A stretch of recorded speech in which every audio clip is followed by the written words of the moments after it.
श्री गणेशाय नमः। श्रीरामाचे मनोज्ञान शुका ऐसे होऊनी संपूर्ण विश्वामित्रे सांगावे ज्ञान ते जाणून चिन्ह ऋषी बोले. पांडुरंगा करू प्रथम नमन दुसरे चरण संताची या त्यांच्या प्रभादाने कथेचा विस्तारू बाबाजी सद्गुरु दासोपा. ओम नमो ज्ञानेश्वरा करुणाकरा दयाळा तुमचा अनुग्रह लाभलो पावन झालो चराचरी. काय माझी वाणी मानेल संताशी रंजवू चित्ताशी आपुलिया. माझी वाणी तुझे वर्णी गुणनाम ऐसे देई प्रेम काही कळा. लोकाभिरामम रणरंगधीरम राजीव नेत्रम रघुवंशनाथम कारुण्य रूपम करुणाकरंतम श्रीरामचंद्रम शरणम प्रपद्ये. भगवान पंढरीश परमात्मा रामराया भगवान श्रीकृष्ण परमात्मा सर्व संत मांदियाळी भगवान दुधेश्वर यांच्या चरणाला नतमस्तक होऊन सर्व श्रोत्यांच्या चरणी प्रणिपात करून योग वासिष्ठाच्या माध्यमातून नाथरायणी भावार्थ रामायणामध्ये योग वासिष्ठ या आधारानं राम आणि वशिष्ठ यांच्या संवादामध्ये या अध्यायाचं आपण चिंतन करतोय. काल आपण चिंतन केलेलं होतं वासनेचा क्षय म्हणजेच मुक्ती आणि विषय वासना हीच बद्धता आहे. विदेह स्थिती काय, जीवनमुक्ती काय याचं चिंतन विश्वामित्रांनी ज्या वेळेला सांगितलं त्याच वेळेला रामाला वाटायला लागलं की मग विश्वामित्रांनीच मला ज्ञान द्यावं. आणि इच्छा रामाची व्हायच्या आतच विश्वामित्र म्हणतात ए रामा तुझं जे मनोज्ञान आहे म्हणजे तुला जे मनात आहे की मी ज्ञान सांगावं पण तसं होत नाही भाऊ. सूर्यवंशाचा मुख्य असणारा श्री गुरु वशिष्ठ आहेत आणि वशिष्ठांनीच असणार त्यांच्या असणाऱ्या सूर्यवंशाला ज्ञान द्यावं ही परंपरा आलेली आहे. पारमार्थिक जीवनामध्ये संप्रदायामध्ये परंपरेला महत्व असतं. त्या परंपरेमध्ये दोन परंपरा असतात, एक वंश परंपरा असते आणि एक विद्या परंपरा असते. त्या स्वरूपानं तू वशिष्ठांना असणार शरण जावं आणि त्यांच्या असणाऱ्या शरणाला शरण जाऊन तू ज्ञान त्यांच्याकडून घ्यावं. त्या वशिष्ठाचं वैभव काय आहे याचं चिंतन विश्वामित्र आता सांगू लागले. तुझं द्यावया समाधान उपदेशावया ब्रह्मज्ञान वशिष्ठ कुळगुरु सर्वज्ञ सदा संपन्न षडगुण शर्व्य. भगवान परमात्म्याचं चिंतन वशिष्ठाच्या माध्यमातून सतत आहे. विश्वामित्र म्हणतात हे रामा तुला जर समाधान द्यायचं असेल कारण ज्ञानाच्या नंतर मिळतं ते समाधान. ते ज्ञान मिळतं गुरुकडं, गुरु तेथ ज्ञान ज्ञानी आत्मदर्शन दर्शनी समाधान अति जैसे. सद्गुरूंच्याकडं ज्ञान मिळतं आणि त्या ज्ञानातून साधकाचं समाधान होतं. समाधानाची काय व्याख्या असते आपण कालच पाहिलं. समाधी आणि समाधान याच्यात काहीच फरक नाही. भगवंताच्या विशेष रूपामध्ये परब्रह्म स्वरूपामध्ये चिंतन करणारा जो साधक आहे किंवा ज्ञान घेणारा जो साधक आहे त्या साधकानं भगवंताशी एकरूप होणं तदरूप होणं तन्मय होणं मत्रूप होणं हेच असणारं समाधान. म्हणून सांगितलं की बाबा रामा तुला जर समाधान ज्ञानातून मिळवायचं असेल तर ते ब्रह्मज्ञान प्राप्त करावं लागेल. आणि ब्रह्मज्ञान प्राप्त करण्यासाठी योग्य जर श्री गुरु कोण असेल तर तुमचा कुळगुरु आहे. कुळगुरु वशिष्ठ असं म्हटलेलं आहे त्यांना. कुळ या शब्दाचा अर्थ आहे समुदाय. ठराविक समुदाय असतो. जसा मनुपासून किंवा सूर्यापासून जो वंश चालत आला सूर्यवंशाचा त्या समुदायाचा श्री गुरु कोण आहे वशिष्ठ आहे. आणि त्या वशिष्ठ सज्ञान आहे. सज्ञान या शब्दाचा अर्थ ज्ञान त्यांच्याकडं काय झालेले ओतप्रोत भरलेले आणि त्यांच्याकडचं जे ज्ञान आहे. आपल्याकडे एक भूमिका असते महाराज. काही माणसं म्हणतात लय दिवस झालं पोती सांगून आता विसरायला लागले. काय विसरत ते परमार्थाचं ज्ञान कधी विसरत नाही. एखादा मासा म्हणायला लागला का आता म्हातारा झालो पोहायला यायचं मला विसरलंय पोहायचं. मासा पोहण्याचं विसरत नाही. तसं हे ब्रह्मज्ञान जे आहे त्याचा विसर नाही पडत. का पडत नाही त्याच्यामध्ये सातत्य नसतं, सततावस्था नसते. म्हणून हरीचे चिंतन सर्व काळ म्हटलेले. सर्व काळ असेल तर विसर पडत नाही. आमचं चिंतन सर्व काळ आहे संसाराचं, आणि कधीतरी ज्ञान सांगायला आल्यावर मग संसारच डोक्यात राहतो ना. मग संसारानं, विषयासक्तीनं, पापानं आमचं जर बधीर झालेली बुद्धी परमार्थिक ज्ञानासाठी ती असणारी सातत्य त्याच्यात नसतं, त्याच्यामुळे त्याच्यात विसर होण्याची शक्यता असते. पण वशिष्ठांच्याकडे कसं ज्ञान आहे तर तिथं विसराचा संबंधच नाही. कारण जसं तुकोबारे म्हणतात, ह्याची दान दे गा देवा तुझा विसर न व्हावा, आठव व्हावा असं नाही म्हणत. कारण आठवावं कुणाला लागतं? ज्याला विसर पडला त्याला आठवावं लागतं ना. ज्याला विसरच पडला नाही त्याला आठवायची काही गरज नाही. म्हणून भूमिका महत्वाची असते. वशिष्ठांच्याकडे जे ज्ञान आहे ते सज्ञान आहे. सज्ञान मूर्तिमंत ज्ञान त्यांच्या ठिकाणी आहे. आणि सदा संपन्न षडगुण ऐश्वर्य, सदा म्हणजे सातत्य, सतत ते ज्ञानानं संपन्न आहे. फक्त ज्ञानानं संपन्न नाही, भगवंताच्या श्रेष्ठ 6 गुणापैकी ज्ञान नावाचा एक गुण आहे. आता पाहिजे कोणाला? रामाला. आणि देवाकडे किती गुण आहेत? गुण अनंत आहेत. अनंत अनंत म्हणती माझी या स्वामी ते अनंत गुण त्याते म्हणून या नामदेवराय म्हणतात.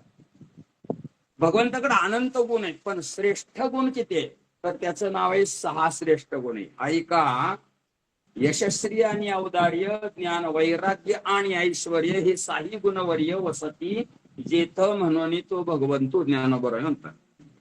भगवंताकडे 6 गुण आहेत. कोणचं? यश, श्री म्हणजे लक्ष्मी, औदार्य म्हणजे दानशूरपणा, पुन्हा यशस्वी औदार्य. 4था गुण आहे ज्ञान, 5वा गुण आहे वैराग्य आणि 6वा गुण आहे ऐश्वर्य. वशिष्ठ हे सूर्यवंशाचे असे गुरु आहेत, विश्वामित्र म्हणतात, कुळगुरु आहेत की ते सज्ञान आहेत. भगवंताचे 6च्या 6 गुण त्यांच्यामध्ये उतरलेले.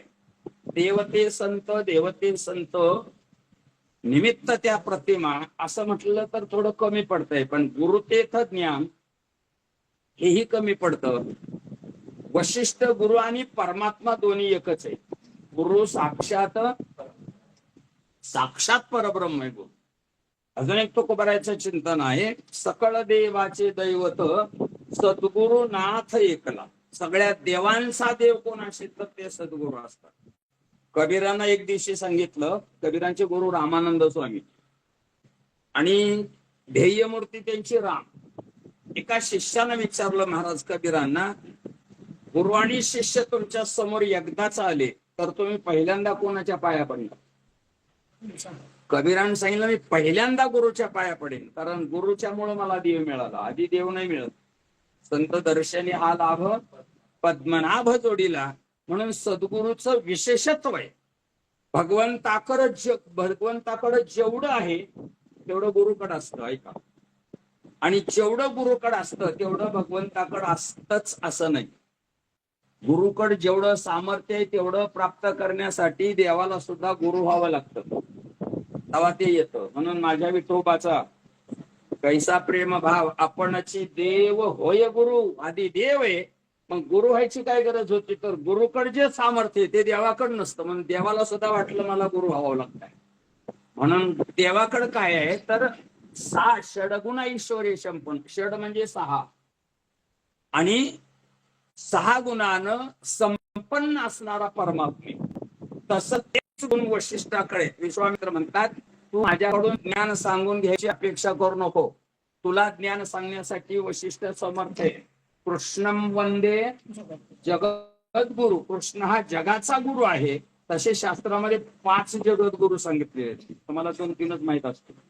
पहिला जगद्गुरु आहे ब्रह्मदेव, दुसरे जगद्गुरु आहेत वशिष्ठ, तिसरे जगद्गुरु आहेत शंकराचार्य, चौथे गुरु आहेत कृष्ण भगवान, कृष्ण वंदे, आणि 5वा जगद्गुरु आहे जगद्गुरु तुका, अवतार नाम याचा, संप्रदाय सकाळांचा येथोनी. तर हे 5पैकी वशिष्ठ हे जगद्गुरु आहे. भगवंताकडे जे 6 गुण आहेत ते वशिष्ठाकडे. याचं चिंतन आपल्याकडे सदा संपन्न षडगुण ऐश्वर्ये असं वर्णन आहे. आता कोणचे कोणचे गुण आहेत? पहिला गुण आहे देवाकडे यश. यश म्हणजे काय? विजय. भगवान पळून गेला, युद्धातनं पळून गेल्यावर विजय झाला का अपजय झाला, पराभव झाला? पळून जाणारा विजय होतो का पराभव होतो? पराभव होतो. पण आमचा कृष्ण परमात्मा पळून गेला तरी विजय झाला. हो, झालं का नाही? ते काळ यवन माग लागलं. जरासंध घेऊन आला त्याला काळ यवन. मुस्लिम होतं ते यवन. आणि भगवंताला माहित होतं की ह्याला वरदान आहे त्या काळ यवनाला, यादवांचा पराभव करशील, यादवांचा विजय मिळेल. आणि वरदान होत येऊ दिला जवळून देव पळून गेला. नुसता पळाला नाही, त्याला जवळ येऊ द्यायचा आणि पुढं पळायचा, जवळ येऊ द्यायचा आणि पुढं पळायचं. पळता पळता भगवान मुचकुंदाच्या गुहेत शिरले. त्या मुचकुंद देवांचा सेनापती होता. देवांचा सेनापती असल्यामुळं त्यांचा सेनापती देवांचा मिळाला. आणि ते म्हणजे आता तुमची काही गरज नाही, तुम्ही विश्रांती घ्या. देवांच्या सेनापतीचं नाव काय? कार्तिक स्वामी. मुचकुंदाला सांगितलं काय मागायचंय ते मागा. काय नाही म्हणले, मला झोप लागलेली आहे, फार युद्ध करून थकलोय. आता ज्या वेळेला मला जाग येईल किंवा मला झोपेत कोणी उठवल त्याच्याकडे मी रागाने पाहिलं की ते जळून खाक होईल आणि लगेच मला भगवान परमात्मा भेटेल, मला मुक्ती मिळेल, असं वरदान होतं. म्हणून देवाने काय केलं? काळ यवनाला माग घेतलं, पळायला लागले. ते म्हणायचं चोरा कुठं पळतो दाखवतोच तुला. देव पळता पळता त्या गुहेत शिरले, एका कोपऱ्यात उभा राहिले, आपला पितांबर त्या मुचकुंदाच्या अंगावर टाकला आणि यानं या काळ यवनानं म्हटला चोरा हिथं झोपला काय, म्हणून एक लात घातली. कोणाला? मुचकुंदाला लात घातली. ते उठलं, रागानं बघितलं, काळ यवन जवळून भस्म. पळून जाऊन सुद्धा विजय झाला का नाही, त्याला म्हणायचं यश. देव पळून जरी गेला तरी त्याला यश मिळतं. म्हणून उत्तरेकडे म्हणतात रणछोड भगवान की जय. म्हणजे युद्धभूमी पळून जाणारा देव, त्याला सुद्धा विजय मिळतो. म्हणून देवाचा गुण आहे यश. त्याच्यानंतर श्री. श्री या शब्दाचा अर्थ आहे लक्ष्मी. लक्ष्मीचं बरेच अर्थ असतात. धनाला लक्ष्मी म्हणतात, पैशाला लक्ष्मी म्हणतात, कांती देह कांतीला लक्ष्मी म्हणतात, तेजाला लक्ष्मी म्हणतात, बरंच आहे. आता लक्ष्मी त्याची बायकोच आहे देवाची, परंतु फक्त बायको नाही. बऱ्याच माफी मागेन, बऱ्याच बायका वरचढ असतात, पण लक्ष्मी वरचढ नाही. पाय धुवावयाच्या दैवा पात्र झाली. पाय लक्ष्मीच्या हाती टिशी यावे का कळती. रोज देवाचा पाय दाबते लक्ष्मी, वरचढ नाही ती. म्हणून लक्ष्मी दाशी आहे भगवंताची. म्हणून श्री या शब्दाचा अर्थ आहे लक्ष्मी, ते देवाच्या जवळ आहे. आता तुम्ही त्या पैसा म्हणा, आता किती लाखाची पूजा पांडुरंगाला घातल्यावर देव प्रसन्न होईल? लाखो रुपये जर असेल तर कोणाचा आहे ते? लक्ष्मीचा. बायको आहे त्याची, त्याला पैशाची लाच देतात काय? भगवंताला पैशाची गरज नाही, देव भावाचा केला म्हणून भाव महत्वाचे. जाऊ द्या, मला तिकडे जायचं नाही. लक्ष्मी नावाचा देवाकडचा असणारा सर्वश्रेष्ठ गुण म्हणजे सगळं जगातलं जे धन आहे तेवढं कोणाचं आहे? भगवंताचं आहे. आपल्याकडे काय धन कुबेराचे म्हणतात, पण चुकीचं आहे ते. कुबेर मुनीम जे ह्याचा कुबेर काय, ते सगळं भांडार राखायला ठेवलेला मुनीम जे हिशोब करणार. कुबेराकडं 18 भाग सोने, भार नाही भाग, 18 भाग सोने, त्यातलं 1.5 भाग सोनं होतं रावणाकडे. 18 भागातनं 1.5 भाग गेलं, किती राहिलं? 16.5 भाग कुबेराकडे सोनं आहे. मग रावणाकडलंय का कोणाकड? 1.5 भाग रावणाकडे होतं. तरी 7 कोटी घरे जिथे शुद्ध कांचनाची, 7 कोटी घरे शुद्ध सोन्याची असणारी रावणाकडून एवढं सोनं त्याच्यात होतं, तरी सुद्धा ते 1.5 भागच होतं. 18 भाग पूर्ण जगतामध्ये होतं, अर्धा भाग, आणि 16 भाग कुबेराकडे होत. हे लक्ष्मी बद्दल सांगायचंय मला. म्हणजे एवढं संपूर्ण जगतामध्ये किती? अर्धा भाग रावणाकडे, किती? 1.5 भाग, आणि 16 भाग कुबेराकडे. कुबेराचा मालक कोण? हा लक्ष्मीपती. म्हणून श्री त्याच्याकडे. चला, यशश्री औदार्य. औदार्य म्हणजे दातृत्व. दान देण्यामध्ये भगवंतासारखा कोणीच मोठा नाही. आपल्याकडे कर्ण, शिबीराजा, हरिश्चंद्र यांची खाली नावं घेतली जातात, पण त्यांना जन्म कोणी दिला? जेणे हा जीव दिला दान, तयाचे करीन मी चिंतन, जगत जीवन नारायण नाशे जीवपण भवरोग. म्हणून कर्ण जर जिवंत असला तर दान दिलं असतं ना. कोणी जिवंत ठेवला? हरिश्चंद्रानं स्वप्नात दान दिलं, तो जिवंत नसता तर स्वप्न पण लागतं का? शिबीराजानं मांडीचं मांस कापून दिलं, जिवंत नसता, देवानं त्याला जन्मच नसता दिला तर. म्हणून सगळ्यामध्ये मोठा दाता कोण आहे? भगवान परमात्मे. विटेवरी ज्याची पाऊले समान, तोची एक दान शूरदाता. म्हणून औदार्य नावाचा देवाचा गुण आहे. अजून एक सांगू का? आपण किती जरी उदार असलं तरी वैर्याला देतो का जवळच्याला देतो? पाहुण्या रावळ्याला देतो. भिकारी जरी आला का नाही, आधी पाहुणं होऊ दे म्हणतो, उपस्थित होतो. म्हणजे ते भोकेचले आधी. एक घरी जावई वगैरे आलेला असला त्याच्या नरडीला तर घ्या, अजून म्हणतं घ्या, आणि ते बिचार ओरडतंय. आपण काय दाता नाही, सत्पात्री दान देणारा दाता असतो. आमचा परमात्मा भक्तांचा तर सांभाळ करतो, पण वैर्याला सुद्धा देतो. वासन का अधिकाची निमाने, सायुज्य सौरसुदी धला पूतने, जे विषाचे निस्तन पाने मारू आली. विष पाजून मारायला आली होती कोण? पूतना. पूत म्हणजे पवित्र, ना म्हणजे नाही, जी पवित्र नाही अशी पुतना देवाला मारायला आली होती विष पाजून, तरी देवाने तिला सायुज्य मुक्ती दिली. कोण आहे मोठा दाता? म्हणून कोण दाता या होडी? आता भगवान परमात्मा ऐश्वर्यवान, औदार्यवान दाता आहे. झाले की 3 गुण. तिसरा गुण आहे देवाच्याकडं ज्ञान. ज्ञान नावाचा गुण भगवंताने पहिल्यांदा कोणाला वाटला असेल आपल्यापासला तर ब्रह्मदेवाला. तिन्ही भुवनामध्ये ब्रह्मदेवासारखं ज्ञान नाही कोणाला, बरं का? अजून ध्यानात ठेवा. मला देवाकडे पुन्हा यायचंय, पण सगळ्यात जास्त ज्ञानी कोण देव सोडला तर ब्रह्मदेव आहे. कशावरनं? किती अंतर असतं हे अंगठ्याचं? आपले अर्धा इंच रुंदी आणि 1 इंच लांबी. जगात लोकसंख्या किती आहे? 600-700 कोटी असत, एवढी आहे. एकाचा तरी अंगठ्याच्या ठसा एकासारखा आहे का? कसला कारागीर आहे ज्ञानी तो ब्रह्मदेव? एक तरी आहे का? बघा केवढा ज्ञानी आहे तो ब्रह्मदेव. म्हणून ब्रह्मज्ञान, ब्रह्मदेवाला ज्ञान दिलं पोराला त्या भगवंतानी. ब्रह्मदेवाचा बाप आहे हा. म्हणून ब्रह्मदेवाला एवढं जो दान देतो, आणि तो ब्रह्मदेव सुद्धा भगवंताच्या चरणावर लोळतो, ही किती ज्ञानी असत. म्हणून भगवान परमात्मा ज्ञान त्याच्याकडे आहे. आता वैराग्य त्याच्याकडे. वैराग्य म्हणजे त्याग. देवाला बायका किती? 16,108. एक जणांनी विचारलं एवढ्याच का केला? महाराज म्हणजे 16,108 बायका का विचारलं? ते म्हणजे नवीन मिळली नसेल, केले असते, त्याला काय अवघड नाही. तात्पर्य पण एवढ्या बायका असून मुलं किती माहितीये का? प्रत्येक एक जांबवंती सोडली, तिला एकच पोरग, त्याचं नाव आहे सांब. बाकीच्या 16,107 बायकांना 10 मुलं, एक मुलगी होती. आता हिशोब करू नका, घरी गेले होतात बरं का. 16,107 बायकांना मुलं किती? 10. प्रत्येकी 10 मुलं. अजिबात 2 तुझं केलं नाही देवानी. बघ जोकून मागून 10 मुलं आणि 1 मुलगी, 10 मुलं 1 मुलगी, एवढ्या मुली केल्या होत्या.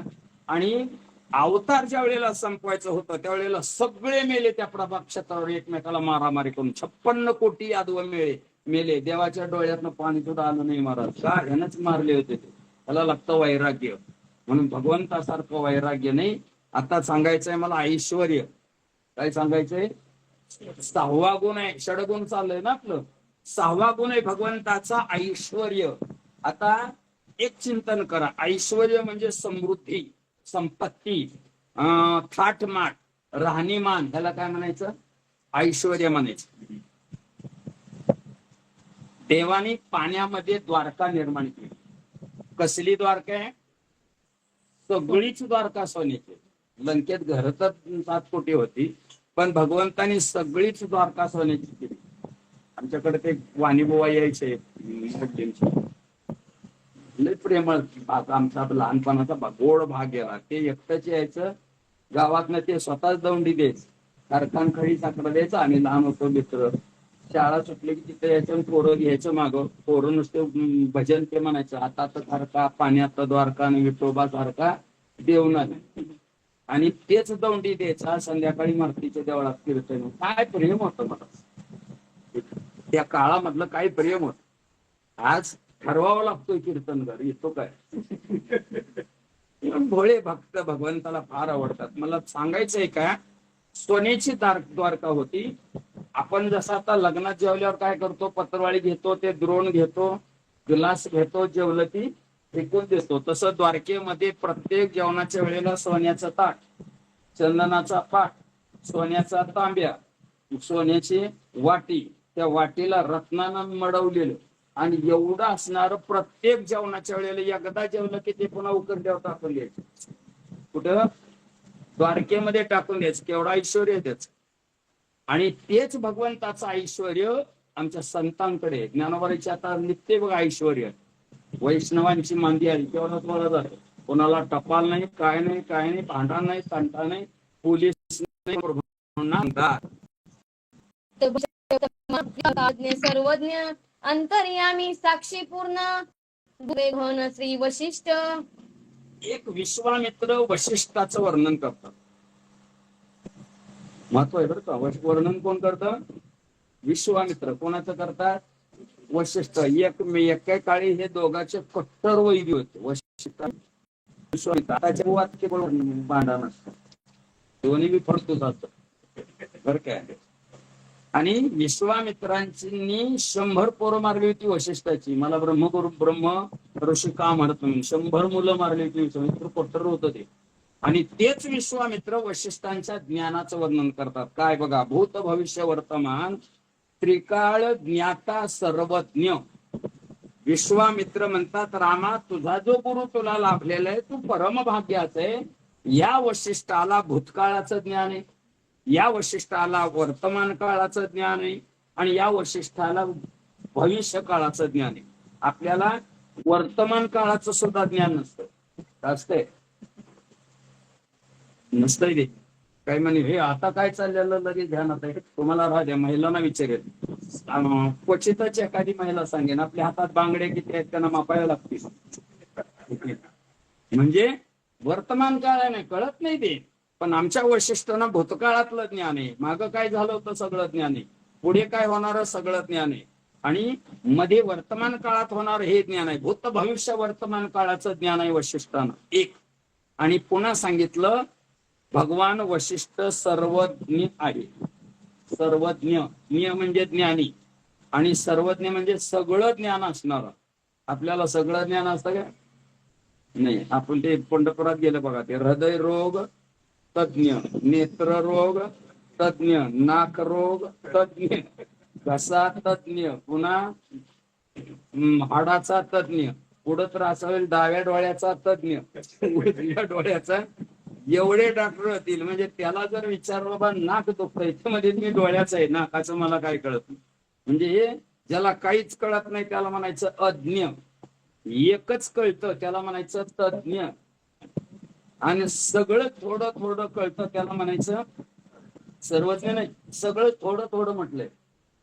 सगळं थोडं थोडं कळतं त्याला म्हणायचं सर्वज्ञ नाही. त्याला ते फिजिशियन अँड एमडी असं म्हणायचं. त्याला सगळं थोडं थोडं कळतं तो एमडी. पण ज्याला सगळंच सगळं कळतं त्याचं नाव आहे वशिष्ठ. सगळंच कळतं. देव कशाला म्हणावं, जगत कशाला म्हणावं, जगदीश्वर कशाला म्हणावं, संपूर्ण ब्रह्मांडातली सगळी माहिती ज्याला आहे त्याला म्हणायचं सर्वज्ञ.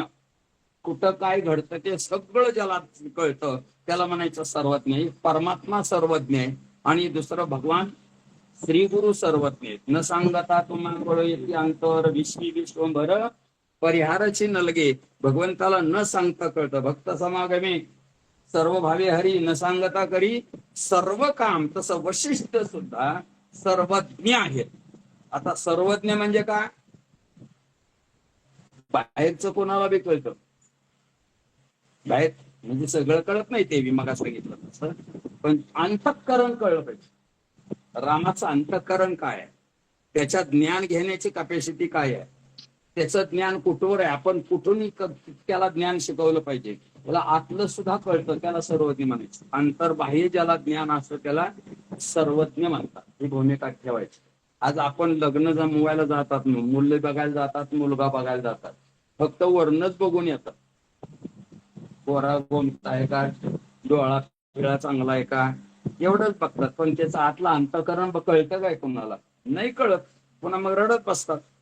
चला मला माझा तो विषय नाही, पण अंतर्बाह्य ज्याला कळतं, संपूर्ण ब्रह्मांड अंतर्बाह्य जे कळतं, लोकांच्या मनात काय आहे ते कळतं, त्याला म्हणायचं श्री गुरु, त्याला म्हणायचं सर्वज्ञ. ही एक भूमिका आहे. म्हणून तुकोबऱ्या हे वशिष्ठ हे सर्वज्ञ आहेत. विश्वामित्र म्हणतात की भूत भविष्य वर्तमान त्रिकाल ज्ञाता सर्वज्ञ झालं. अर्धी ओळी झाली. अंतर्यामी साक्षी पूर्ण गुरुत्वे गहन श्री वशिष्ठ. अंतर्यामी साक्षी पूर्ण. साक्षी या शब्दाचा अर्थ असा आहे, वेगळं राहून ज्ञान घेणारा. याला काय म्हणायचं? साक्षी. साक्षी कोण असतो?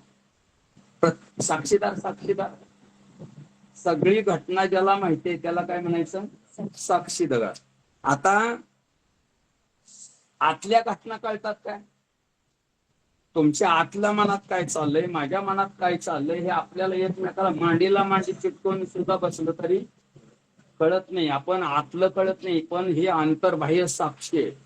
एकदा तुकोबऱ्या सर्वश्रेष्ठ महात्मा म्हणून सगळी कीर्ती झाली पुणे जिल्ह्यात. तुकाराम सगळीकडे ते अभंगन ते बाया तुकोबऱ्याचे अभंगच म्हणायचे.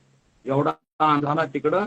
त्यावेळेला त्या चिंचवडच बहुतेक चिंतामणी देव गणपती, आणि त्या गणपतीचेच ब्राह्मण होते चिंतामणी देव. ते पाक शुद्धी प्राप्त होती त्यांना वाटायला लागलं, मी एवढा श्रेष्ठ असून एवढ्या सिद्ध्या प्राप्त आहे, तुकारामाचं कोण वर्णन करायला लागलंय, त्याची एकदा गाठ घ्यावी. म्हणून त्यांनी काय केलं, पहाटच 2 शिष्य उठवले. लोक म्हणले जाव आधी होला. पुन्हा कळलं देवला नाही, तुकोबऱ्या यायला लोहगावला जाव म्हटलं, जरा चर्चा करूया किती महाराज मोठा आहे ते.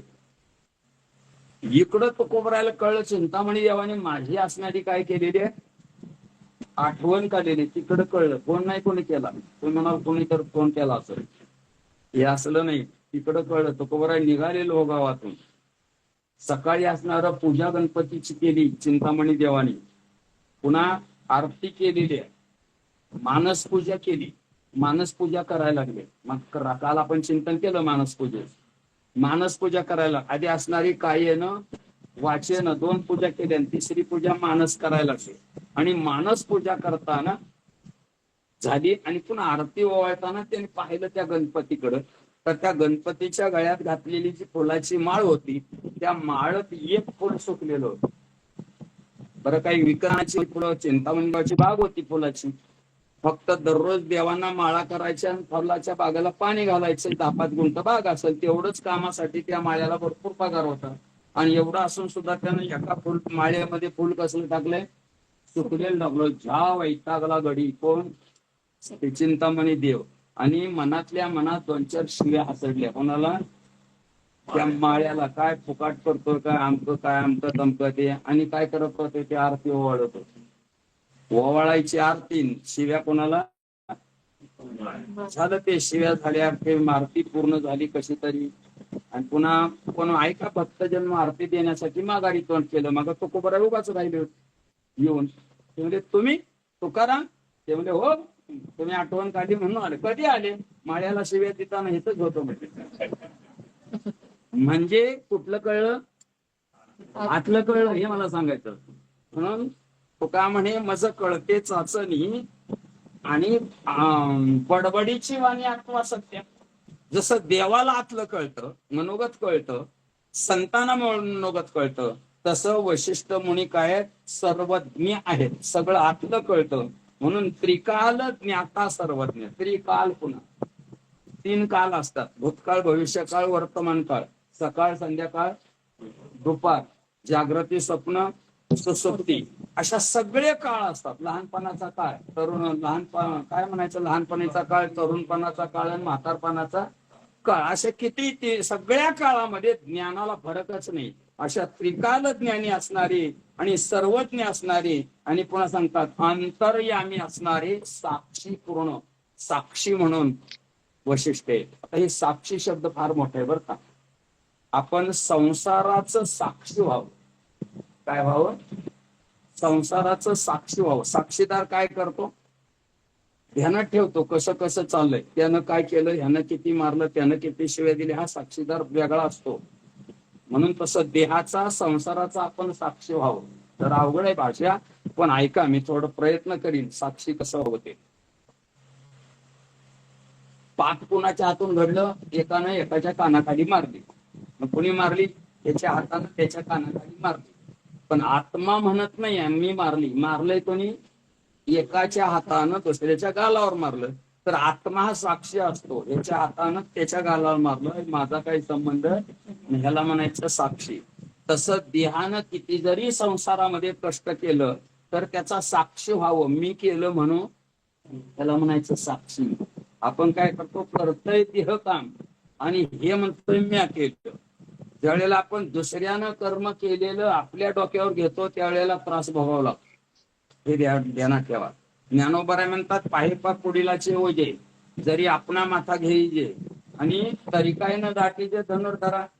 पूर्वीचं ध्यानात ठेवा. हे नाका होता अलीकडे, जकाती भाजीच्या वगैरे व्हायच्या, ते एसटी उभा करायचे, लगेच जकातीच्या पावती पाडायच्या. एक जणांनी 2 पोती भाजी भरली, एसटीत ठेवली, गेला तिथं. ते जरा भाजींदा होता, त्याला चुकवायची होती जकात. त्यानं ते ज्याच्या शेजारी बसला होता 2 पोती भाजीची टाकली, त्यानं सगळं माहित होतं. त्यानं ते अलीकडे जकातीसाठी एसटी उभा राहिल्या भाजीची पोती एसटीत ठेवली आणि पाठदिशी काय झालं? खाली उतरलं. सरा पुढे जाऊन सरगम चौकात उभा राहिला.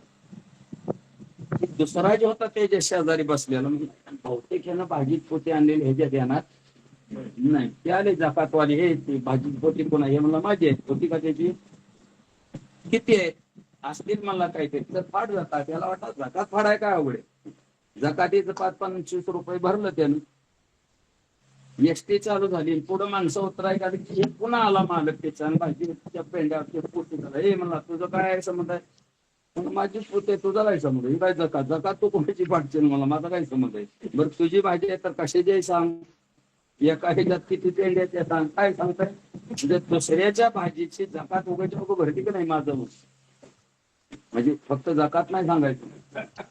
प्रकृती करी कर्मी, कर्म करता देह, आणि आपण मी केलं म्हणतो त्याला म्हणायचं मी केलं म्हणणं. ते दुसऱ्यानं केलेल्याच आपलं श्रेय घेणं, याला श्रेयवाद म्हणतात. आणि म्हणून साक्षी होण्यासाठी काही जरी केलं तर देह कर्म करतोय, माझा संबंध नाही, असं त्याला म्हणायचं साक्षी. तसं वशिष्ठ मुनी काय आहे तर संपूर्णपणानं साक्षी, पूर्ण साक्षी आहेत. पूर्ण कधी मी केलं म्हणणारच नाही, ते माझ्यामुळेच घडलं म्हणणारच नाही. आणि गुरुत्वे गहन श्री वशिष्ठ, गुरु स्वरूपामध्ये गहन. गुरु या शब्दाचा अर्थ आहे सगळ्यात मोठा. संस्कृतामध्ये मोठा कशाला म्हणायचं? गुरु. आणि लहानला काय म्हणायचं? लघु. लघु आणि गुरु हे संस्कृताचे शब्द आहेत. सगळ्यात मोठा कोणतर गुरु. म्हणून गुरु साक्षात परब्रह्म, भगवंता एवढं कोणीच मोठं नाही. म्हणून गुरुत्वे, म्हणून ब्रह्मरूपाच्या माध्यमातून काय झालं? गहन म्हणजे खोली, खोल ज्ञान आहे वशिष्ठांना. त्यांच्यासारखं ज्ञान कोणाकडेच नाही. असा श्री वशिष्ठ ज्ञानानं परिपूर्ण आहे. रामा तू ते असं ज्ञान कर, पाहिजे असेल तर वशिष्ठांना तू शरण जा, असं विश्वामित्र म्हणतात. सूर्यवंशी जे जे उत्पन्न, सूर्यवंशी जे जे उत्पन्न, त्यांची वशिष्ठ सांगे ज्ञान. वशिष्ठाचे ज्ञान महिमान, हरिहर आपण वंदिते स्वये. वशिष्ठ गुरु हे सूर्यवंशाचे कुळगुरू आहे. चंद्रवंशाचे कुळगुरू आहे कोण? गर्गाचार्य. जनकाचे कुळगुरू कोण? ऐकले की रामायण? जनकाचे राजगुरू कोण? शतानंद. अहल्यापुत्र शतानंद, त्याचे त्याला ते गुरु असतात. तसं गर्गाचार्य श्रीकृष्णाचे गुरु. तर इथं विश्वामित्र म्हणतात हा सूर्यवंश आहे. सूर्यापासून जे निर्माती झाली, मनुपासून ते सगळं, त्या सूर्यवंशामध्ये जे जे निर्माण झालेले लोक आहेत, राजे आहेत, त्या सगळ्यांना ज्ञान देण्याचं काम वशिष्ठांनी केलेलं. म्हणून जेवढा जेवढा सगळे गुरु सूर्यवंश लोक आहेत त्या सगळ्यांचे गुरु श्री वशिष्ठ आहेत. त्यांनी त्यांना ज्ञान दिलेलं आहे. श्री वशिष्ठाचे ज्ञान महिमान, वशिष्ठाच्या ज्ञानाचं महिमान काय आहे? हरिहर आपण वंदिती सोये. आता इथं मला थोडं महिमानावर स्टेशन घेतो. महिमान कशाला म्हणायचं? महिमा वशिष्ठाच्या ज्ञानाचा महिमा काय? आपल्या ज्ञानाचा महिमा नसतो काय? मी ओळी सांगतोय, कोणी बी सांगतात, कमी सांगेल जास्त सांगेल याच्यापेक्षा काय, पण महिमा नाही. महिमा कशाला म्हणायचं? सामुग्री नसताना काहीतरी घडावं त्याला म्हणायचं महिमा. कसं कळलं? उदाहरण दिल्यावर कळतं. आपल्या घशामध्ये आपल्याला दोन जिभा असतात. आतमध्ये एक असते ते उलटी झाली नरी पड जिभा, हृदयामधून एक अशी हवा येते, त्या पडजीवर जिभेवर ते आतला वायू आदळतो आणि तो आदळल्यानंतर पुन्हा येतो. दातावर आदळला की त्याला दंतव्य नावाचे व्यंजन म्हणतात. ओठावर आदळला की ओष्ठ नावाचे व्यंजन म्हणतात. टाळूवर आदळला की तालव्य नावाचे व्यंजने म्हणतात. जीभ असणारी उलटी करून जिभेला धडकला आतला वायू आणि निघणारा जो शब्द आहे त्याला मूर्धन्य नावाचे व्यंजन म्हणतात. आपल्याकडे क ख ग घ घ हे सगळी तालव्य ओष्ठ ही सगळी व्यंजन आहेत. व्यंजन म्हणजे अक्षर आहे. आता ओष्ठ व्यंजन कोणची? ओठातून ओठ चिटकल्याशिवाय आवाज येत नाही. कोणची ती? येत नाही. प प फ ब भ म. ओठ न चिटकवता म्हणता येतं का? नाही. म्हणजे आतून वारा येणार, पडजिभेवर आदळणार आणि पुन्हा त्या ओठावर आदळला प प ब भ म म्हणतात. पुन्हा ते क ख ग घ हे क्रम आहे महत्व का? ते ABCD असले बावळटपण आहे ते इंग्रज. आपली मराठी इतकी श्रेष्ठ आहे. पुन्हा दाताला ज्या वेळेला जीभ चिपकावी वायूच्या माध्यमातून त्यावेळेला दंतव्य व्यंजन असतात. थ थ ध ध न. आता न बाणाचं आहे ते तालव्य व्यंजन आहे, त्याला ते दादा ण आहे. ते न बाणाचं आहे ते काय म्हणायचं? त्याला अण, त्याला अनुनासिक म्हणतात. जाऊ द्या, कशा काय म्हणायचं? महिमा. असं शब्द व्यंजन होतात. क ख ग पासून ज्ञेपर्यंत सगळे व्यंजन होतात. हे सिस्टीम बसवलंय भगवंताने आमच्या हृदयामध्ये बोलण्याचं. बरोबर आहे का? तसं रेड्याच्या बसवलंय काय यंत्र? नाही. रेड्याच्या मुखामध्ये यंत्रच बसवलं नाही, पडजीभ नाही, आतना आवाज करून बाहेर येतं शब्द नाही ना, भानगड नाही. पण त्याच ज्ञानोपरायनी मस्तकावर हात ठेवला त्या रेड्याच्या आणि वेदातल्या रुच्या बोलायला लागले. ह्याला काय म्हणायचं? महिमा. किती सोपं आहे बघा. सोपं पण महिमा कशाला म्हणायचं? सामुग्री नसताना काहीतरी घडणं त्याला काय म्हणायचं? महिमा. गाडीला चाक आहे, पेट्रोल आहे, ड्रायव्हर बसला, बटन दाबलं, चालली गाडी. महिमा नाही. पण भिंतच चालवायला लागली, काय? महिमा. म्हणून याला म्हणायचं महिमा. तसा गुरुच्या वशिष्ठांच्या ज्ञानाचा महिमा असा आहे, नुसतं त्यांनी कृपा कटाक्ष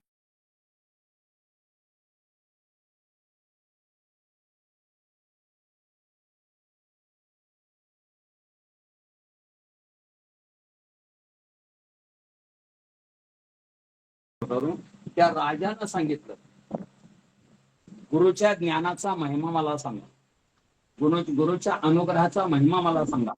एवढं म्हटल्याबरोबर त्यांनी सांगितलं ठीक आहे. एवढ्यात त्यांनी सांगितलं ठीक आहे. मग त्यांनी सांगितलं किती अनपड मूर्ख, किती जरी मूर्ख असेल तर त्याला घेऊन या म्हणले. मी त्याला 6 महिन्यात ज्ञान देतो. किती मी मूर्ख असावं. त्या राजानं सगळ्या नगरात सांगितलं जे मूर्ख पोरग आहे ते घेऊन या. त्याने लय हुडकलं पण लय प्युअर मूर्खच गावला त्यानं. एक शेवटी गावला. कुठं? ते दुकानात वाण्याच्या गावला. त्या वाण्याच्या दुकानात ते आला, म्हणलं चला गरा दे. त्यानं दिला. त्यानं ते ह्याच्यात घेतला. पुन्हा हे दे ते दे. शेवटी म्हणला तूप दे. आता तुपाला काहीच आणलं नव्हतं. त्यानं बूट काढला आपला आणि बुटात तूप घेतलं. किती छान असेल ते. अरे म्हणजे मूर्ख घालावर काही म्हणून बुटामध्ये तूप घेतलं. म्हणजे इतका मूर्ख असा काही आतापर्यंत पाहिला नाही. त्याला धरलं, राजा पुढे गेलं आणि राजानं सांगितलं याला ज्ञान द्या म्हणून. त्या गुरुनी काय केलं, त्याला गावाच्या बाहेर नरसिंहाचं मंदिर होतं, त्याला बसवलं. कृपा कटाक्ष वरद हस्त त्याच्यावर डोक्यावर ठेवला आणि भगवान नरसिंहाचा जप करायला लावला. 6 महिन्यामध्ये ते श्रीधर कवी इतके ज्ञानी झाले, इतके ज्ञानी झाले. त्यांना विचारलं, त्यांनी भागवतावर टीका लिहिली. त्यांना विचारलं भागवत तुम्हाला किती कळले? आता लिहिलं भागवत कोणी? व्यासानी. सांगितलं कोणी? शुकानी. सांगितलं कोणाला? परीक्षिताला. पण कळलं कोणाला? त्या श्रीधराला कळलं. त्यांनी सांगितलं व्यासो व्यक्ती शुको व्यक्ती वानवा श्रीधरम सकलम व्यक्ती श्री नरसिंह प्रसाद. म्हणजे व्यासाला किती भागवत कळलं माहित नाही, शुकाला किती भागवत कळलं माहित नाही, पण या श्रीधराला श्री नरसिंहाच्या प्रसादानं, श्री गुरूंच्या प्रसादानं मला सगळंच भागवत कळलं. त्याला काय म्हणायचं? जो पोटात तेल तूप नेणारा इतका मूर्ख, त्याला महिमा म्हणायचे याला. तसं वशिष्ठांच्या ज्ञानाचा महिमा असे. मूर्खातला मूर्ख जरी असेल तर त्याला ब्रह्मरूप करण्याची शक्ती आहे. आणि एवढे श्रेष्ठ श्री गुरु तुझ्या पदरी असताना तू माझ्याकडे ज्ञानाची अपेक्षा न करता वशिष्ठांना तू असणार शरण जावं, असं या वेळेला भगवान म्हणतात. श्री वशिष्ठाचे ज्ञान महिमान आणि त्या ज्ञानाला हरी आणि हरवंदन करतात. हरी म्हणजे भगवान परमात्मा महाविष्णू आणि हर म्हणजे महादेव. हे दोन्ही असणारे वशिष्ठांच्या ज्ञानाला वंदन करतात. म्हणजे त्या हरिहरांना सुद्धा वाटतं की एक शिष्य व्हावं आणि आपण वशिष्ठांचं शिष्य होऊन ज्ञान घ्यावं. म्हणून राम केला ब्रह्मज्ञानी वशिष्ठ मुनी तारक. साक्षात महाविष्णू रामरूपानं आले आणि वशिष्ठाकडून ज्ञान घेतलं. अशा ज्ञानाला हरिहर सुद्धा वंदन करतात. असं श्रेष्ठ वशिष्ठ आपल्याकडे असताना तू माझ्याकडून अपेक्षा करू नको, वशिष्ठांना शरण त्यांच्याकडून ज्ञान घे, असं या वेळेला भगवान विश्वामित्र रामरायाला बोलतात.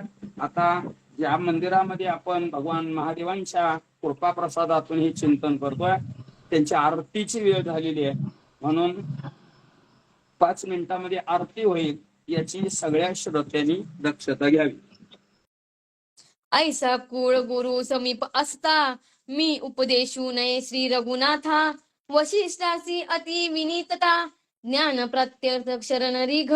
भगवान विश्वामित्र म्हणतात रामा, असा श्री गुरु वशिष्ठ हे समर्थ आहे ज्ञान देण्यासाठी. मग विनाकारण मीच तुला ज्ञान देऊ नये. एखाद्याचा गुरु समर्थ आहे, तो ज्ञानानं बी ओतप्रोत आहे, सुंदर आहे, आणि त्यावेळेला मी त्याला ज्ञान देऊ नये. वशिष्ठ विश्वामित्र म्हणतात. हे आता सगळं चिंतन कशा चाललंय? शिष्यानी गुरुनी कसं वागावं हे चाललंय बरं का. रामा, तुझा गुरु वशिष्ठ श्रेष्ठ आहे, सर्वज्ञ. आता 2-3 वयात त्यांचं वर्णन ऐकलं आपण. षडगुण ऐश्वर्य संपन्न आहे. आणि असे समर्थ श्री गुरु असताना त्यांचं राहू दे, माझं ऐक, असं म्हणून मी तुला ज्ञान सांगू नये. विश्वामित्र म्हणतात, ऐसा कुळ गुरु असता मी उपदेशू नये रघुनाथा. विश्वामित्रा, वशिष्ठ जर एवढे श्रेष्ठ श्री गुरु असतील तर हे रघुनाथा मी तुला उपदेश करू नये. का करू नये ते पुढे आपण ऐकणार आहे. तरी वशिष्ठाची अनन्यता ज्ञान प्राप्त्यर्था शरण रिघे. तर तू काय कर, वशिष्ठाच्या समोर काय कर, जा आणि त्यांना अनन्य भावानं शरण जा. त्यांना अनन्य भावानं शरण जा असं वर्णन केलेले. अनन्य या शब्दाचा अर्थ काय? अन्य आश्रयानाम त्यागो इति अनन्यता. सगळ्याचे आश्रय टाकायचे आणि एकाला शरण जायचं, याला काय म्हणायचं? अनन्य. आपण हे नाही देव पावला तर त्याला जातो, ते नाही पावला तर ह्याला जातो. सगळे देवाची माळच असते आपल्याकडं, त्याला अनन्य भाव नाही म्हणायचं. म्हणून अनन्यता या शब्दाचा अर्थ आहे एका परमात्म्यालाच असणारं शरण झालं त्याला म्हणायचं. एकाच श्री गुरुला शरण जाणं त्याला म्हणायचं अनन्य. जय हे आकाश वर पडो पाहे, ब्रह्मगोळ भंगा जाये, वढवा नळ त्रिभुवन खाये, तरी तुझीच वाट पाहे गा विठोबा. देह जाऊ अथवा राहू पांडुरंगी दुर्भाव, याला म्हणायचं अनन्यता. आता या रामायणाचा विनीतता, विनीचा बी अर्थ पडूया. कसं आहे विनीतता? विश्वामित्र म्हणतात, रामा, असा विशिष्ट श्री गुरु असल्यामुळं तुला मी ज्ञान सांगू नये. एवढं झालं तर अर्धे होईल. आता पुढं सांगतात, वशिष्ठाकडे ज्ञान मागण्यासाठी तू कसं जा, तर शरण होऊन जा, अनन्य भावानं शरण जा. नुसतं शरण म्हणजे कामापुरतं, आणि काम झालं की पुन्हा काय घेणं नाही. ते गुरुचं काय का होईना बघत नाही आपण. काही काही तर असे पादर असतात, गुरु काम सांगल म्हणून तिकडे जातच नाही. असे काय गुरुचा फोनच उचलत नाही काम सांगल म्हणून. इतक्या पहिल्या पातळीला आलो आपण. तर इथं अनन्य भावानं शरण जा असं म्हटलेले. आणि विनीतता असा एक शब्द आला या रामायणामध्ये. थोडा फरक आहे, हे शासनाची प्रत आहे. विनीत या शब्दाचा अर्थ आहे नम्र. गुरुकडून ज्ञान घ्यायचं असेल तर नम्र व्हावं लागतं. आपला थाटमाट सांगायचं नाही, माझी एवढी इस्टेट आहे, मी असा मी तसा. त्या गुरुला एकाच घेतल्यासारखं बढती करायची नाही. गुरुशिवाय कोणी मोठा नाही. गुरु शब्दाचा अर्थ मला सांगा, मी मोठा. म्हणून गुरुच्या समोर आपलं नकर करायचं नाही. नम्र भावानं विनंती करून असणारं शरण जायचं. आपला थाट तिथं चालत नाही. म्हणून तू काय कर, अत्यंत विनीत भावनेनं त्यांना शरण जा आणि मग ते तुला असणारं ज्ञान विशेष रूपानं सांगतील. कशासाठी शरण जा? ज्ञान प्राप्त्यार्थ शरण घे. ज्ञान प्राप्तीसाठी शरण जा, दुसऱ्या प्राप्तीसाठी शरण जाऊ नको. आता अलीकडं गुरुचा उपयोग काय करायला लागले लोक? ज्ञान प्राप्तीसाठीच नाहीच. थोडे निंदा होईल माझ्यातनं, पण अधिष्ठान आहे, व्यासपीठ आहे, त्याच्यावरून बोलायला काय हरकत नाही. आम्ही म्हणतो गुरुचं नाव घेतो, नुसतं गुरुचं नाव घेत नाही तर सद्गुरू म्हणतो का नाही? आणि काम काय सांगतो सद्गुरूला? म्हैस धाड देत नाही, नवरा दारू पितोय, त्याला बंद कर. हे गुरुचे काम आहे. ते गुरुला शरण कधी जावं? ज्ञान प्राप्त्यार्थ शरण जावं. ज्ञान मिळवण्यासाठीच गुरुला शरण जावं. संसारातली कामं सांगू नये गुरुला. आणि जो संसारातली कामं करून देतो तो गुरु बी नव्हे. लिहून घ्या माझ्याकडून. संसार कसलाय? लशिका व्यवहार सर्वा संसार मिथ्या संसार आहे. पट्या संसारातली कामं कसली असतात मग? खोटीच की. लहानपणी, आता ते चायना आल्यामुळं तसलं खेळ बंद झालं. आमच्या लहानपणी काय खेळ करायची लेकरं ते काठीचीच नवरी, काचाचं नवरदेव, कोणाचे जेवण फिवान लग्न असायची का नाही? आता नवरा नवरी कसली ते खोटी. आतलं जेवण कसलं? मंडप. तसा संसार त्यांचं हे सारखंच आहे. त्याला आपण खरं मानतो, कारण लय छान आहे आपण. लटी काय ज्ञानोबराय म्हणतात तसाच आहे संसार. मग सद्गुरु हा सत या शब्दाचा अर्थ आहे खरं. त्रिकाला अबाधित्वम सत्यत्वम. आणि असा सदवस्तू जो दाखवतो त्याचं नाव आहे सद्गुरु. आणि सदवस्तू प्राप्त करण्यासाठी, सदवस्तू कळण्यासाठी अज्ञानानं कळत नाही, म्हणून गुरुकडून ज्ञान घ्यावं लागतं.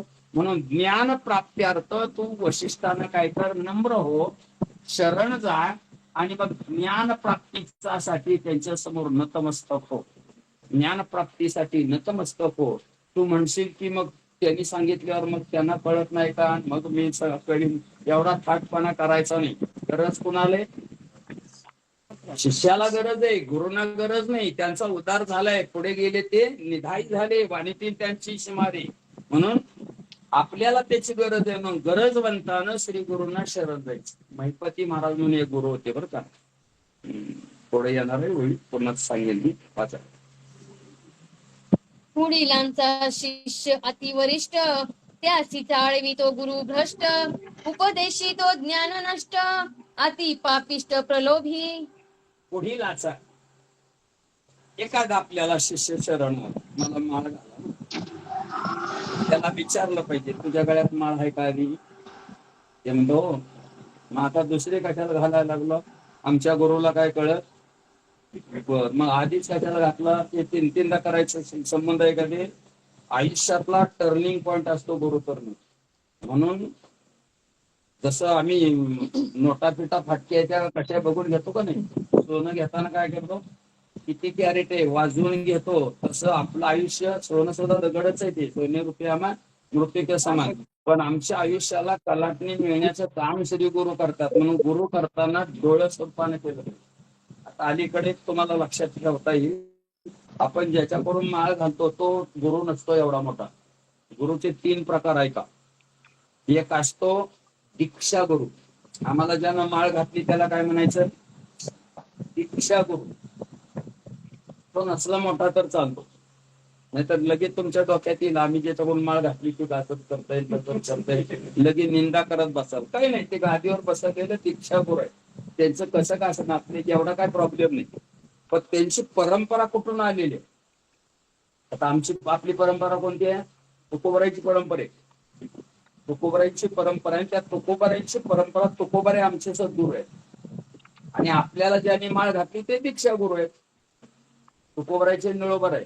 निळोबरायचे शिवरकर स्वामी, शिवरकर स्वामीचे मल्लाप्पा वास्कर, मल्लाप्पा वास्करांच्या पासून पुन्हा गंगू काकाचे धोंडोपंत दादा. काय झाली? तुकोबारायची परंपरा आली. आता धोंडोपंत दादाने आम्हाला माळ घालू नाही तर वास्कराने आम्हाला माळ घालू, हे आमचे दीक्षा गुरु आहेत. आज त्यांच्यामध्ये आज आज कलियुगाच्या माध्यमातून त्यांच्यामध्ये कमी जास्तपणा दिसेल, त्याला काही येत नसेल वगैरे दिसेल, पण ते गुणदोष आपण बघायचे नाही. आपले गुरु कोण आहेत मुख्य? तुकोबर आहे, त्याला म्हणायचं सद्गुरू. ज्यांनी माळ घातली त्याला म्हणायचं दीक्षा गुरु. आता मी बी तुमचा गुरु आहे, का तर माझं ऐकाय बसलं ना, म्हणून शिक्षा गुरु. मग आता दत्तात्रयांनी जे 24 केले ते कोणते गुरु होते? शिक्षा गुरु होते. ते काही माळा घातल्या नव्हते ते. म्हणून शिक्षा गुरु, दीक्षा गुरु आणि सद्गुरु. आता वशिष्ठ कोण आहेत? सद्गुरू आहे. म्हणून सद्गुरूंचे असणारा वशिष्ठासारखा महात्मा असताना तुमच्या पुढे येते आणि तू पुढील म्हणजे पुढीलाची म्हणजे सद्गुरू वशिष्ठांचा तुम्ही शिष्य आहे. आणि श्रेष्ठ वशिष्ठ असताना दुसऱ्याच्या शिष्याला आपण आपल्याकडे वळून घेणं हे काय राजकारण नव्हे, हे काय पळवा पळवी. शिष्य 4 पळवलं इकडे ठेवलं, कुठं काय गुवाहाटीला नेलं, असलं नाही चालत. एक नरकाला जावं लागेल. विश्वामित्र म्हणतात वशिष्ठांचे तुम्ही पूर्ण शिष्य आहात आणि वशिष्ठांच्या शिष्याला चाळवायचं फसवायचं माझ्याकडे आणि माझ्या माळा घाला असं जर कोणी म्हणेल तर उपदेशी तो ज्ञान नष्ट. ज्यानं अशा दुसऱ्याच्या शिष्याला जर ज्ञान देऊन उपदेश केला, दुसऱ्याच्या शिष्याला पहिली माळ काढून माझी घाल म्हणून जर घातली तर त्या गुरु सारखा मूर्ख कोणीच नाही. त्याचं ज्ञान नसते. आणि अति पापिष्ट प्रलोभे. अलीकडचे गुरु काय थोडं किव येते परमात्मा बरं का. बरेच कीर्तनकार खिशातच माळा घालून येतात. मला एवढ्या माळ आहेत आणि कुणाला माळ घालायचे तर या. माळा घाला कोणी सांगायचं? गुरुनं सांगायचं का शिष्याच्या म्हणता का म्हणून? येणार आहे पुढं ते गुरुने नसतं विचारायचं. ते गुरु जर गुरु विचारत असेल घाला माझ्याकडून माळा तर मग तो हे गोळा करायचे, हे गुरुचं लक्ष नाही. म्हणून विश्वामित्र म्हणतात वशिष्ठासारखे तुमचे गुरु तुमच्या गळ्यात माळा घालाव्या, तुम्हाला ज्ञान सकवावं. ते केलं तर मग तो गुरु ज्ञान नसते. आणि तो प्रलोभे माझे एवढे शिष्य आहेत, माझं एवढं मंडळ आहे, मी एवढा असणारा मोठा गुरु आहे असं म्हणून त्याला प्रलोभन झालं. आणि त्या प्रलोभनानं काय होतं? तो नष्ट आहे, पापी आहे. आता ज्या गुरुकडं आम्हाला उद्धारासाठी जायचंय तो जर पापी असेल तर काय उपयोग आहे त्याचा? म्हणून ध्यानात ठेवायचं.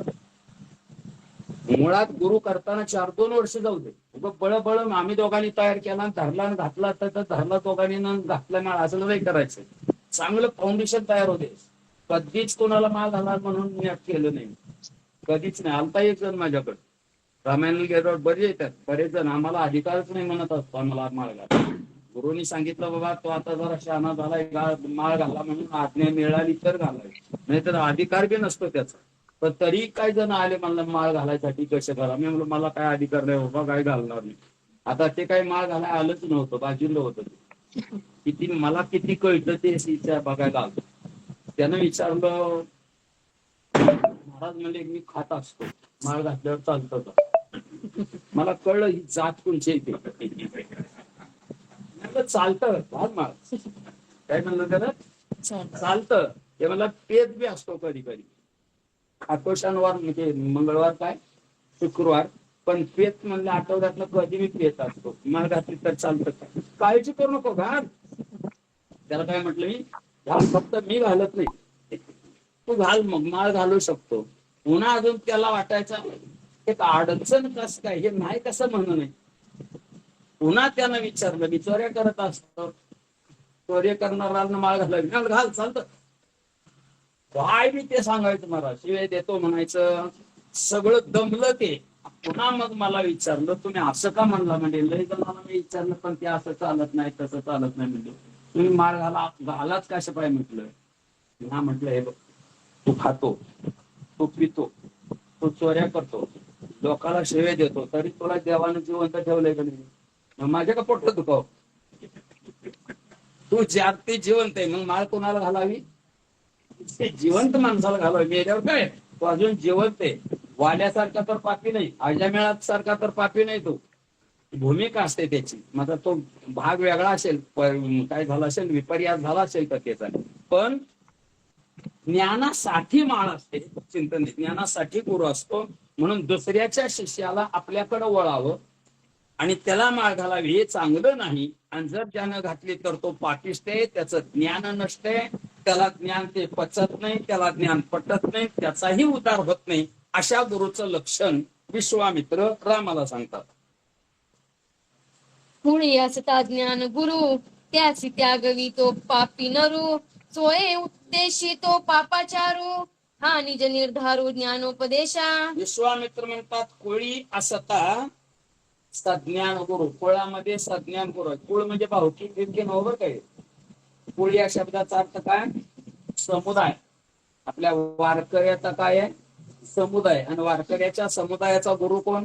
कुलदैवत कोण? विठ्ठल कुळीचे कुळीची हे कुळ देवी. तसं सूर्यवंशाच्या कुळाचे विश्वामित्र वशिष्ठ गुरु आहे. म्हणून कुळी असता सज्ञान गुरु. कुळामध्ये जर ज्ञानवान गुरु असेल, विश्वामित्र म्हणतात, त्याशी त्यागी तो पापिष्ट नरू. ज्ञानवंत गुरु आपल्या कुळामध्ये आणि त्यांचा जो कोणी त्याग करतो त्याच्यासारखा पापी कुणी नाही, हे ध्यानात ठेवायचं. बरीच माणसं माळ घालताना जातात आणि त्या माळ घालणाराकडे बघतात, ते कसं आहे, काय करताय. मग आता शिव आहे म्हटल्यावर दोष असतोच की, तुमच्यात असेल माझ्या, कारण दोषामुळे तर आपण काय झालो, शिव झालो. आणि मग ते म्हणतात हे गुरु असेल आणि ते गुरु तसं, येताना निंदा करतच येतं ते. आणि मग दुसरीकडे जातं, मग भारी दिसण्याजोगा गुरु, लय गाड्या घोड्या आहे की तिकडलं कोणतरी लक्झऱ्या वगैरे येतात, दर्शन सोहळा नामपंथांचं, आणि असल्याला गुरु करतो. पुन्हा त्याचा काहीतरी दोष दिसला की पुन्हा त्याला शिवाय देतं. आपल्याला आयुष्य तर आहे का तेवढं? याच्यासाठी दीक्षा गुरुचं गुणदोष पाहायचंच नाही. परंपरा कोणाचे? ज्ञानोबाचे. परंपरा कोणाचे? तो कोबरायचे. कुळगुरु तो कोणचे ते बघायचं, तिथं माळ घालून टाकायची. पण इथं वर्णन केलं, कोणी असता आपल्या श्रेष्ठ गुरु असताना, ज्ञानी गुरु असताना त्या गुरुला त्यागायचं नाही. आता थोडं अजून एक चिंतन करा. बऱ्याच वेळेला एक 250 माणसाला माळा घातलेली वरवडच्या, तिथं टाळ वाजला नव्हता 25 वर्ष, तिथं टाळ वाज मोठेपणा नाही सांगत होतो, विश्वास योग आला म्हणून सांगतो. 250 लोकांना माळा घातल्या. ते म्हणत होते तुमच्याकडे आम्ही फडावर येतो. नाही म्हटलं, तुमच्या 4 माणसं पहिली कुठे आहे? ते म्हणजे बेलापूर. मी म्हणतात तिथं येतो आणि तिथंच माळा घालायची. उद्या तू त्या फडावर चाल, मी ह्या फडाचं उगं भांडण करत असायचं नाही मूर्खासारखं. कारण आपण भांडायला लागलो तर मूर्खासारखं देव थांबत नसतो, भांडणारच आहे. म्हणून एकाच ठिकाणी पाहिजे. जसं गाव म्हणजे कुळ, तर तिथं दुसरीकडे माळा घालूच नाही त्यानं. ते फड चांगला दिसतो ना आमका दिसतो, घालणारानं बी घालू नये, तिथं माळा घालायला जाणार ना गुरुचा त्याग बी करू नये, हे तिथं वैशिष्ट्य म्हणून म्हणतात. म्हणून कोळी असता सज्ञान गुरु त्याशी त्यागी तो पापिष्ट नरू. पापिष्ट नरू, ज्या गुरुचा त्याग ज्यानं केला तो गुरु चांगला नाही, असं म्हणून जो माळ घालत नाही दुसरीकडे फिरत दिसला तर त्याच्यासारखा पापिष्ट माणूस नाही. नर म्हणजे पापिष्ट. उपदेशी तो पापाचारू. आणि तिकडून आला आणि पुन्हा तिथं जाऊन सांगतो दुसऱ्या गुरुला, आमचा गुरु असलाच आहे तसलाच आहे. लय जण मला तिथं माळा घाला म्हणत होती, पण मी काही तिथं माळ घातली नाही, आणि तुमचं कीर्तन त्यांचं ऐकलं आणि लयच गोड वाटलं म्हणून मी तुमच्याकडे आले. असं म्हटल्यानंतर त्या गुरुनं काय म्हणायचं माहितीये का त्याला? उठ, काय कर, उठ काळ तोंड टाकू नको असं म्हणायचं असतं. ते म्हणतं बरं झालं, त्याला काय कळत नाही की माझ्याकडे मागा, मी बी मूर्ख झाला. पण गुरु बी मूर्ख झाला. त्याशी उपदेशी तो पापाचारू. त्या दुसऱ्याच्या गुरुला, आपल्या गुरुला नावं ठेवून दुसऱ्याकडे माळ घालायला गेला आणि तो गुरु जर उपदेश करायला लागला तर तो गुरु बी काय आहे? पाप आहे. ह्याला गुरु गुरु म्हणूच नाही, गुरु म्हणाव गुरु. वाचा. वशिष्ठ ज्ञान गुरु सूर्यवंशी तयाच्या शिष्याची जो उपदेशी तेने जोडिल्या पापराशी गुरुत्व द्वशी तदोपदेशे. विश्वामित्र म्हणतात वशिष्ठ हे सूर्यवंशाचे ज्ञान गुरु आहे. कसले गुरु आहे? शब्द काय आलाय? ज्ञान गुरु. म्हणजे दुसऱ्याला बी गुरु असतो काय? असतो. मोठ्याने करायला शिकवलं गुरु, मिशन केलं काम शिकवलं गुरु, चोऱ्या करायला शिकवलं, भजन शिकवलं. बरेच गुरु असतात, पण सगळ्या गुरुमध्ये श्रेष्ठ गुरु कोणता? ज्ञान गुरु. गुरु तेथ ज्ञान, ज्ञानी आत्मदर्शन. आत्मदर्शन म्हणजे मी कोण आहे हे कळतं भगवंताशी एकरूपता करण्याचं काम. दर्शनी समाधान अतिदेशी हे वशिष्ठांचं ज्ञान आहे. म्हणून वशिष्ठ ज्ञानगुरु सूर्यवंशी विश्वामित्र म्हणतात.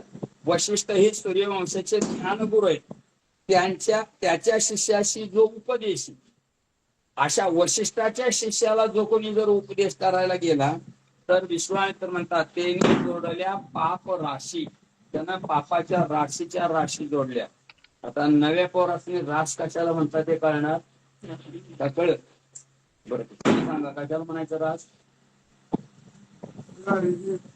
गारीचे नाही म्हणायचं, रास कशाला म्हणायचं? सोपं आहे त्याचं. ज्याचं मोजमाप झालेलं नाही त्याला त्या ढिगाला काय म्हणायचं? ज्याचं मोजमाप झालेलं नाही त्या ढिगाऱ्याला काय म्हणायचं?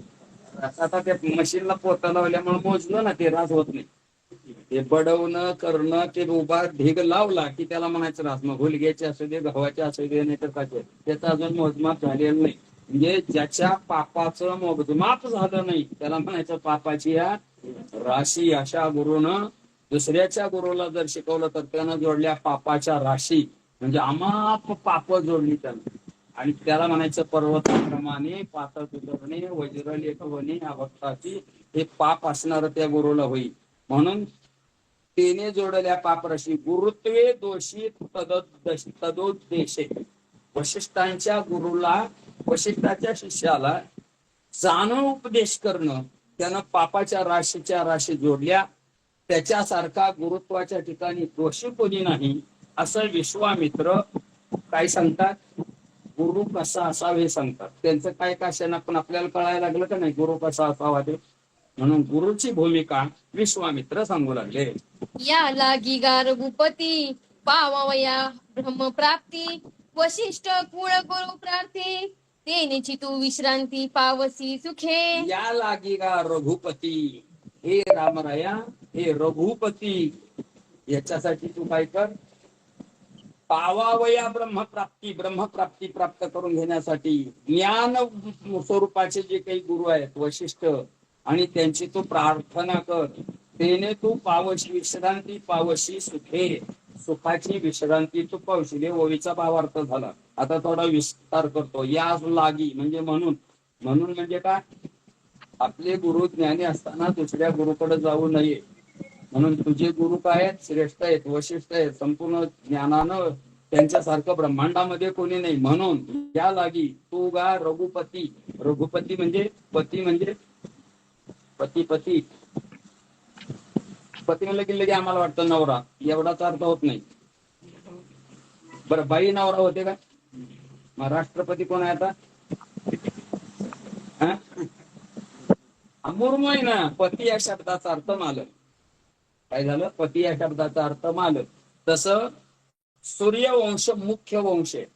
पुन्हा त्याच्यामध्ये एक श्रेष्ठ राजा झाला, त्याला इक्ष्वाकू म्हणायचं. त्याला इक्ष्वाकू नावाचा वंश म्हणायला लागले. आणि पुन्हा एक श्रेष्ठ झाला, त्या राजाचं नाव आहे रघु. त्या रघु राजापासून दसरा आणि दिवाळी सुरू झाली. त्या रघु राजासारखा श्रेष्ठ आहे. आणि त्या रघुच्या पोटी अज, अजच्या पोटी दशरथ, दशरथाच्या पोटी राम. म्हणून रघुकुळापासून जे काही रघुकुळ झालं चालू, आणि त्याचा जो राजा आहे त्याला म्हणायचं रघुपती. म्हणून राम हा रघुनंतरचा श्रेष्ठ राजा आहे. म्हणून या लागी गा रघुपती असं घासायची ओवी अर्थ सांगणार. आपण कुठं फालतू बोलतच ना. रघुपतीचा अर्थ झाला पावावया ब्रह्मप्राप्ती. पावणे म्हणजे काय? प्रसन्न होणे, प्राप्त होणे, त्याला पावावया म्हणायचं. प्राप्त होणे. आपल्याला त्या पावावयाचं बी कळत नाही. चांगला नारळ निघला तर पावला नाही, आणि नाश्ता निघाला की पावला. कोणाला पावला? देवाला. म्हणजे त्याला मिळत नव्हता काय मूर्ख म्हणतात देवाला. असं नाही ते, कारण ह्याला खायला मिळाला नाही म्हणून ते देवाला देतो नाश्ता. भाषा नाही आमची. पावणं या शब्दाचा अर्थ आहे प्राप्त होणे. पावणं या शब्दाचा अर्थ आहे प्रसाद मिळणे. म्हणून पावावया ब्रह्मप्राप्ती. ब्रह्मप्राप्ती प्राप्त होण्यासाठी आपण ब्रह्म आहे तत्वमसी, अयमात्मा ब्रह्म, प्रज्ञानाम ब्रह्म, सर्वम खलिदम ब्रह्म, हे महावाक्य आहेत वेदांत. आणि ते ब्रह्मस्वरूप प्राप्त होण्यासाठी हे रघुपती तू काय कर? वशिष्ठ ज्ञान गुरुशी प्रार्थी. वशिष्ठ हे ज्ञान गुरु आहेत आणि त्यांची तू काय कर? प्रार्थना कर. प्रार्थना केल्याशिवाय ज्ञान सांगायचं नाही. गुरुला बी सांगत आहेत. म्हणून विश्वामित्र म्हणतात तू जाऊन प्रार्थना कर, नाहीतर तू म्हणशील त्यांना काय कळत नाही का, आतापर्यंत सगळ्याला दिलं ज्ञान, मग मी तर एवढा मोठा राम आहे त्याने मला हाक मारली पाहिजे. असं नाही. ते ज्ञान मिळवण्यासाठी शिष्यानं प्रार्थनाच करावी लागते. 34वा श्लोक आहे 4थ्या अध्यायामध्ये गीते. तद्विधी प्रणिपातेन परिप्रश्नेन सेवया उपदेक्षन्ति ते ज्ञानम ज्ञानिनस्तत्व दर्शनः. तत्वदर्शी महात्म्यांना प्रसन्न करून घ्यायचं आणि परिप्रश्नेन सेवया, त्यांना प्रश्न करायचा. नुसता प्रश्न करायचे नाही तर त्यांची सेवा करायची. प्रार्थी म्हणजे प्रार्थना करायची, सेवा करायची, आणि मग त्यांच्या मनाला येईल तेव्हा ते ज्ञान देतील. लगेच मला ज्ञान दे सुद्धा म्हणायचं नाही, कारण ते ज्ञान लगेच देतील, पण ह्याचा अधिकार नीट नसल्यावर. आपण रात्री काल पाहिलंच, म्हणजे नाही लगेच देव दाखवा, तो अधिकारी नव्हता ते, म्हणून पाण्याचा आपण धरला होता त्याला. तात्पर्य सद्गुरूंची प्रार्थना करायची असते. मगाचा तो दृष्टांत मला सांगायचा आहे आता मला. देवरूकरांच्या पूर्वजामध्ये महिपती महाराज देवरूकर होते. चंद्रशेखर महाराजांनी सांगितलं होतं. भागवत त्यांचं मी ऐकलं होता, त्याच्यात चिंतन केलं होतं. त्यांनी सांगितलं महिपती महाराज स्नानाला चालले होते, स्नान संध्येला. तेवढ्यात एक जण आला आणि त्यांना ब्रह्मज्ञानाविषयी वाटलाच प्रश्न विचारला. महाराज मला थांबा थांबा म्हटले, मला एक प्रश्न विचारायचे. आता श्रीमंत होता ते, आता अंगठ्यातून त्या लाकेट होतं, आणि हठातच विचारलं महाराज आम्हाला थोडं ब्रह्मज्ञानाविषयी प्रश्न विचारायचे. महाराज त्याला म्हणले तुला काय पाहिजे? ब्रह्मज्ञान. मग असं कर म्हटले, आता मी चालू संध्येला, काही कर, मी आता स्नान संध्या करायला 1 तास लागतो, घरी जाऊन मला एक अर्धा तास पूजेला लागतो, 1.5 तास. पुन्हा मी बैठकीच्या खोलीत येतो, तिथं तुझं वाचन करतो, अजून अर्धा तास, 2 तास. 2 तासाच्या पुढं तू काय कर, तिथं माझ्या बैठकीच्या खोलीत ये, येताना चपल्या बाहेर सोड, आल्या आल्या माझ्या समोर लोटांगण घाल, येताना पेढ्याचा एक पुडा घेऊन ये, दक्षिणा एक माझ्यासाठी 100 रुपये घेऊन ये. हा एवढं करून ये, माझ्या समोर पाया पड, लोटांगण घाल, मी उठ म्हणल्याशिवाय उठायचं नाही. आणि मग तो विचारायचा मला असा असा प्रश्न आहे, आणि जर सांगू वाटलं तर सांगेन, तर थोडं देऊन हाकलून. एवढं लागतं बघ काय शिष्याकडे, एवढं लागतं तर तळमळीने विचारावं लागतं. आता चला ओवीकडे तीच आहे का बघा काय म्हणतात. त्या लागे रघुपती पावावया ब्रह्मप्राप्ती, वशिष्ठ ज्ञान गुरुशी प्रार्थी, त्यांची काय कर प्रार्थना कर, आणि त्याने तो विश्रांती पावशी सुटे. त्याच्यामुळं तो त्यांनी मिळालेलं त्यांच्याकडून जे ज्ञान आहे ते तुला आता विश्रांती देणार ज्ञान आहे. माणसं कष्ट कशा पाय करतात? विश्रांतीसाठी, एक स्थिर राहण्यासाठी विश्रांती. हे विश्रांती म्हणजे मुक्ती आहे महाराज. आम्हाला ती विश्रांतीच कळली नाही. आता मजा बघा का, परमार्थामध्ये सुद्धा विश्रांती कोणाची वेगळी वेगळी असते. समजा कीर्तन चालू आहे, काय चालू आहे? कीर्तन चालू आहे, टाळकरी उड्या मारून मारून दुखायला लागलं. आता टाळकरी काय म्हणणार? कीर्तन संपल्या विश्रांती. कीर्तन संपल्यावर विश्रांती. खाली बसलेले काय म्हणणार? उभा राहिल्यावर. खाली बसले म्हणणार विश्रांती, उभा राहिलेले म्हणणार घरी गेल्यावर विश्रांती, घरी गेलेली म्हणणार झोपल्यावर विश्रांती, झोपलेली म्हणणार सकाळी उठल्यावर. मला सांगा की गावात